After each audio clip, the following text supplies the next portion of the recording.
नमस्कार, मी सोनल तांबे. Global Maharashtra 24 news बुलेटिनमध्ये तुम्हा सर्वांचं स्वागत.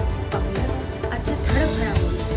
फक्त ग्लोबल महाराष्ट्र 24 वृत्तवाहिनीच्या आपल्या हक्काचे विचार. छत्रपती शिवाजी महाराजांच्या नावानीच गोष्टी व्हायला पाहिजेत, बाकी कुणाचंच नाव नको. काही चंद्रकांत दादा पाटील छत्रपतींनी बांधलेले, लढाई करून जिंकलेले हे किल्ले, त्यांच्यावर छत्रपती शिवाजी महाराजांचंच नाव असेल, बाकी कुणाचंच नाही. चंद्रकांत दादा पाटलांनी एक वक्तव्य केलं आहे की राष्ट्रवादी ही शरद पवारांचीच आहे आणि शिवसेना ही उद्धव ठाकरेंचीच आहे. म्हणून मला जुनी ओरिजिनल बीजेपीच्या बद्दल मी चांगलं म्हणते, कारण का जुने ओरिजिनलचे बीजेपी लोक हे खरंच बोलतात. मग अटलजी असतील, त्या काळात सुषमाजी असतील, अरुण जेटली साहेब असतील आणि आता चंद्रकांत दादा असतील, मी त्यांचे विनम्रपणे जाहीर आभार मानते.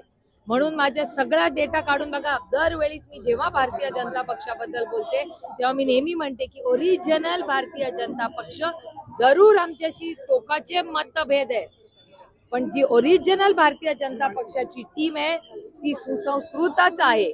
आणि नवीन जे आलेले तिथे प्रॉब्लेम. मतदार यादीला गोळ घेऊन कोर्टात जाण्याचा काही विचार आहे का? कळेल भाषणांमध्ये स्टेट इलेक्शन कमिशन बोलते की ते SIR साठी तयार नाहीये, त्यासाठी त्यांनी कारण काय, manpower. That's not our problem. सरकारनी लोकशाही आहे ना.